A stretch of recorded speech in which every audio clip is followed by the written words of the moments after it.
So while the Lagos nightlife is still buzzing as always, can it even ever stop buzzing? Not at all. There's one economy that is growing in leaps and in bounds and is blowing everybody's mind. I can say that that's even the new oil money or human beings now. And I'm talking about the creator economy. Yeah, how content creators are making millions of dollars just by posting videos and pictures online. The future of social media. Welcome back to the Roundup Tech Trends and Tunes. Gloria Babaridi. And my co-host is still with me in the studio. Yep, I'm here. Wale. That song cannot get off my voice. Wale, you're still here. I'm here. Love it. I'm here. The future of social media. I know this is a conversation that you're really excited to have. Yeah, because I think what we call social media today is going to be mainstream media very soon. There's a habit I'm picking up with younger people. They will rather be on their phone, on their screen, watching and be entertainment than being on TV. I think that's going to have significant impacts on the mainstream media and monetization around that, because I think that monetization is gradually shifting to our phones, to what we see in the palms of our hand. And it's very intriguing because I honestly think that we're at the beginning of it and we don't really know how that is going to unfold over the next decade. Love it. Very well said. Yeah. Very well said. I'm very sure that you watching, you're aware of what's happening on TikTok. I recently heard Snapchat is becoming a very crazy place to make a lot of money. You see TikTok, if you want to blow and you want to trend, just go and trend on TikTok and you see the ripple effect across all other social media platforms. Now, a lot of content creators are making millions of money, but the issue is not about making money, it's about how to stay consistent and how to ensure that in the future you make even more money, because you see them make a little cash and they're out of the way anymore. You can't find them anywhere anymore. So how do you ensure that you stay consistent and that money making venture for you doesn't close down? Joining us to have this conversation is Ladi, people shorten to Ladi. He is a business and a marketing strategist. Hello, Ladi. Welcome to the show. Thank you for having me today. I mean, it's an amazing feeling to be here. I love the orange thing with the G thing. People that have money, these are they so do. This is how you know that. Interestingly, this wasn't my first choice of outfits. Okay. So my wife convinced me to dress like. It looks really good at you. Love the orange. Thank you. Ladi, content creators, TikTok. First of all, let's talk about the ban. I'm sure that you were aware of what happened on TikTok. I'm just feeling really sad. I really love this app. Why would they take this app from the girls? This app truly saved me. TikTokers have feared this moment for a long time. Where are you? And it's finally here. TikTok has gone dark in the US. When I open the app up on my phone, it says, sorry, TikTok isn't available right now, and goes on to say a law banning TikTok has been enacted in the US. Which is part of the story. TikTok's Chinese owners have also had the option for the last 9 months to sell it to a US buyer, and they haven't. And so this ban has taken effect as scheduled. Users are disappointed, but they are also pretty optimistic that President-elect Donald Trump will come to the rescue. And the fact that the United States banned its citizens, and if you're resident or you're visiting the US for a certain period, you cannot use TikTok anymore. And I think it wasn't only TikTok, there was a parent company where every other app. So yes, exactly, you will be able to use. And then we see shortly after 24 hours that it's now reversed, and they now said it's Trump that said we should go ahead. What happened there? And I think he's more of bilateral relations, one, and two, I think it was also political tensions, because this conversation had been the United States Congress had been investigating TikTok. I mean, some people say, oh, TikTok is a Chinese company. TikTok says, we're only a Chinese company. Our CEO is Singaporean and he's even an American. But that conversation has been lingering for a long time. But I mean, I'm glad right now, to be honest, because I couldn't use my TikTok. My TikTok account was open in the US, so I couldn't use my TikTok. Even CapCut, I think use CapCut is also part of the company as well. So, but I'm glad right now that TikTok is back in the US, and I'm sure that a lot of creators also are very, very happy, because when it happened, a lot of people came out to even, I think there was a Chinese app that Americans started going to Red Pill or something. Americans started going to the app because they wanted to say, oh, if TikTok is taking our privacy or our content, our data, let us go and give it to them by ourselves. So Americans were opening that app, trying to troll the United States government, but and then a lot of people said, oh, this thing should not be so. Content creators are making money from TikTok. Why are you banning it?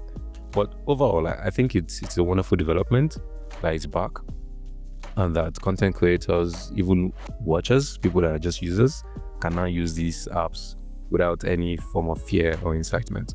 Yeah, you're right, Fatty. Well, yeah, spot on. But I think for every technology, there's always the good side On the downside. and the downside. And I think the focus of not just the US government, but even some states have brought some lawsuits against TikTok. Right. Yeah, at the national level, it was around national security, who has access to data of US citizens and all that. And you can understand that, like you said, tension between US and China, it goes beyond just social media.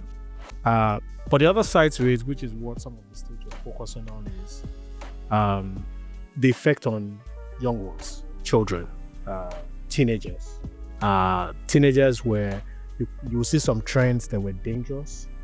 You see some challenges that were hurting people. In some cases, some teenagers died, and they just felt like this is really bad influence. And if we don't cut it, if we don't stop it now, who knows what the impact of that could be at a later time. So all those things, I think they have to be addressed. I don't think that it's a reason to completely ban a widely penetrated solution or app like that.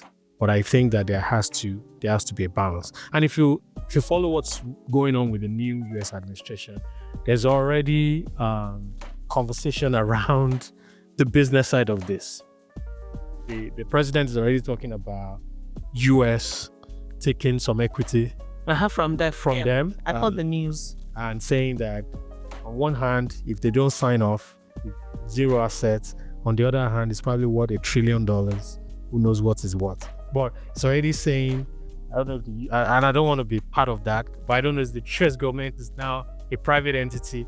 But what that shows is that everybody is seeing value in that, and people want to extract value while controlling the dark side potentially of an asset like that. Love it. Very well said, Wally. And now coming to the future of social media, which is the main crux of this conversation. AI is taking over. I think I was working on a project about 3 days ago, and I needed... Is AI taking over, or where has AI taken over? Okay, sorry. Has already taken over. I was working on a project 3 days ago, and I needed a video. And all I just did was type on my AI to help me create a video with this, and I gave it my listen. And in instantly said, hold on. It's if I tell you, hold on, analyzing, creating the video. And before you know it, video is out.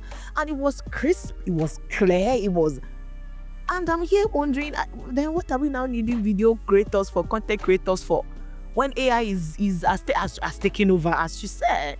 Now, that's the future of social media. What do you think about this? The role AI is playing, and how don't you think that is going to completely overcrowd that market, that creator economy market?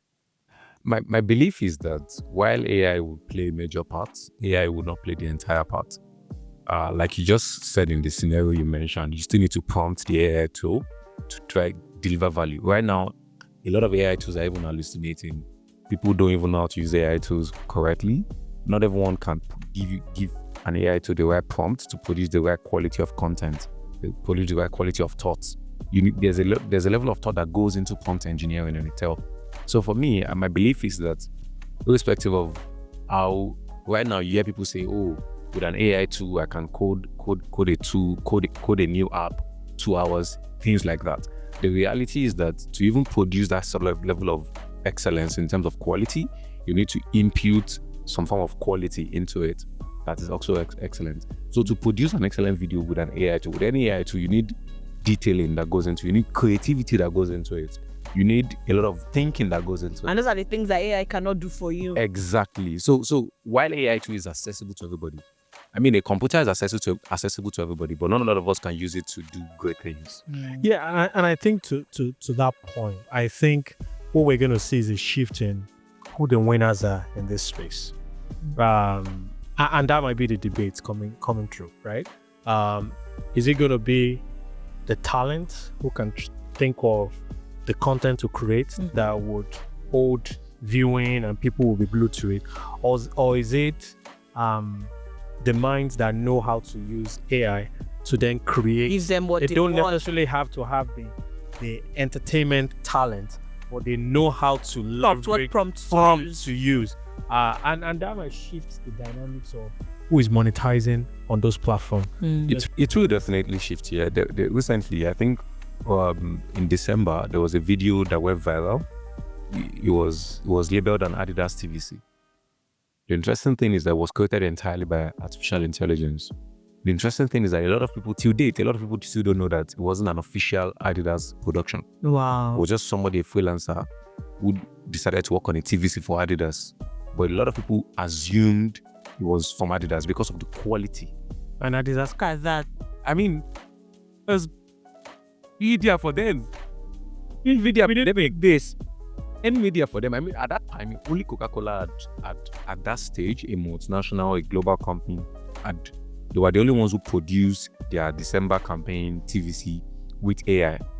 So people also thought, oh, Coca-Cola has produced theirs, Adidas has joined the frame. So it means that companies are now adopting this opportunity. But the reality is that, like, to go back to your point, to produce or achieve that level of quality for as in terms of output for any AI tool, you need extremely excellent input. That's the beauty of AI.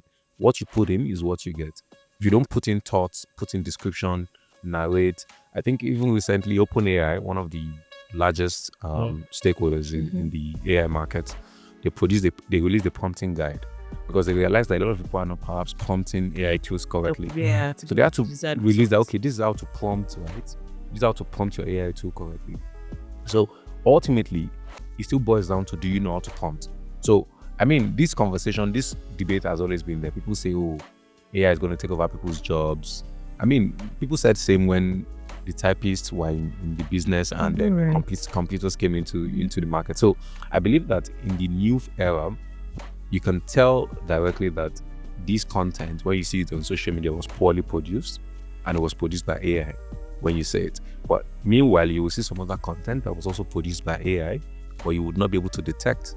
So that difference is what would shape the future of social media management, future of social media publishing, pretty much in the next 5-10 years. Yeah. And I've always thought, when it comes to the debate about AI and impact on jobs, yes, some jobs will be lost, but there will be new jobs emerging. And it's just about people retraining themselves and getting into this AI digital economy and be able to say, this is where I want to play, this is how I want to leverage it.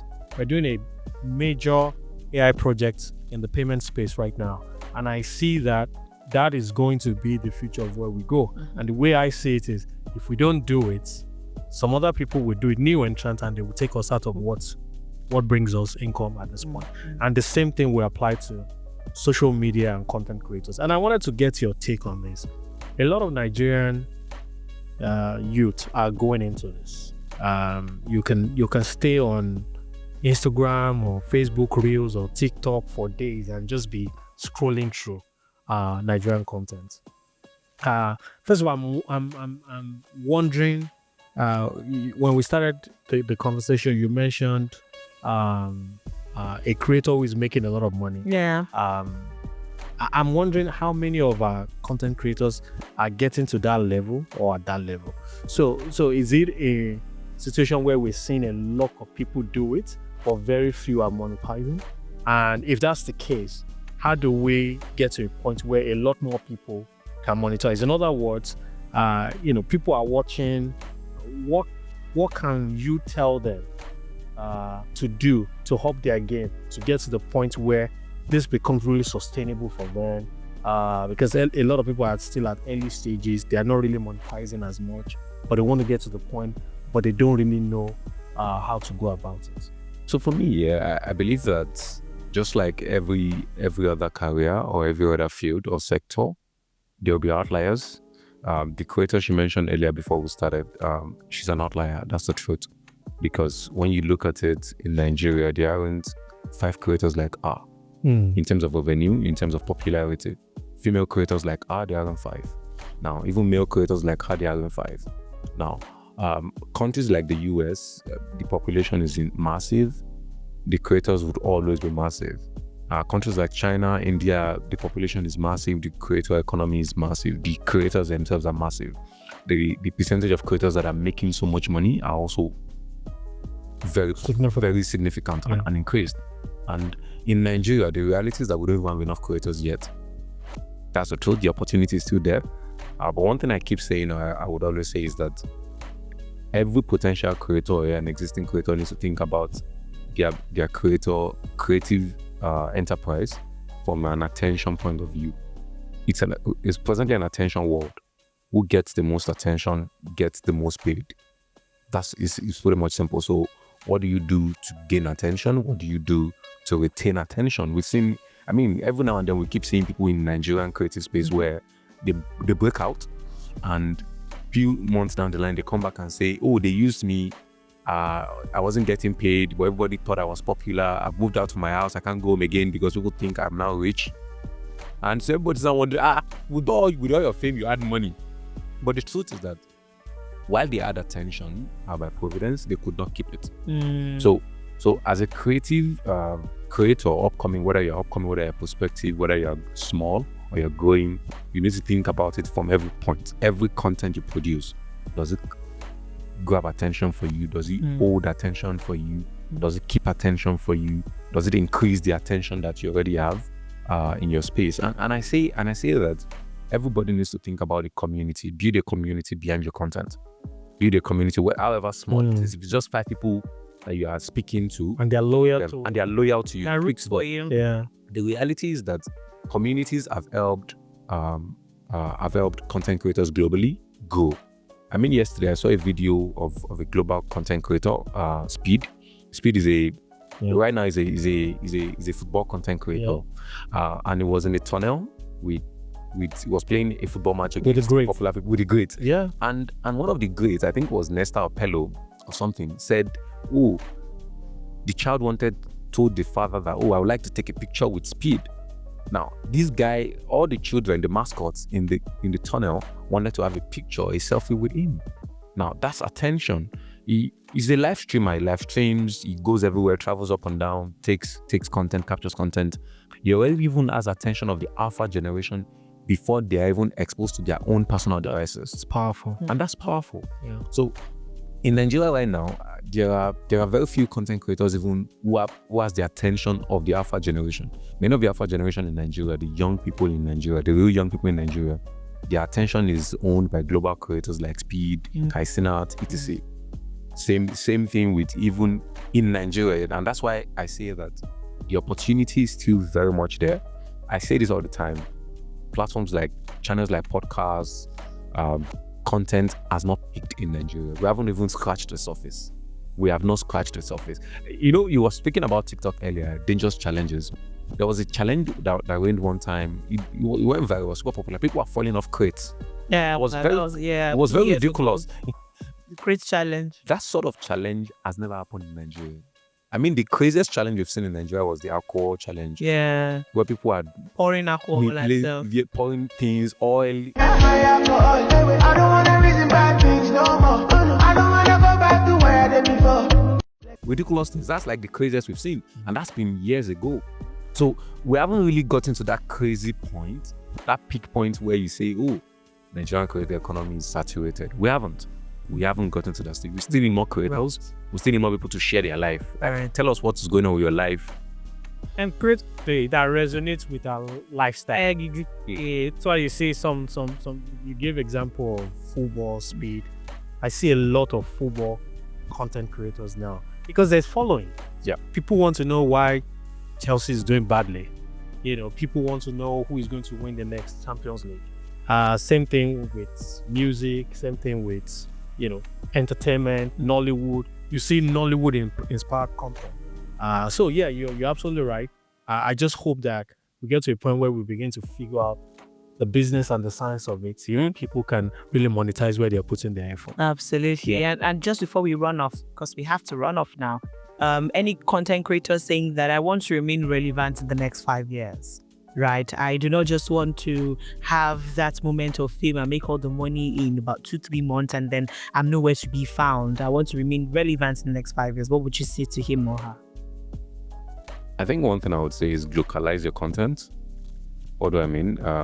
Think global. Localize. Yeah, localize it. Just for the people to know to hear what is English. To localize your content, I mean, think global or act local.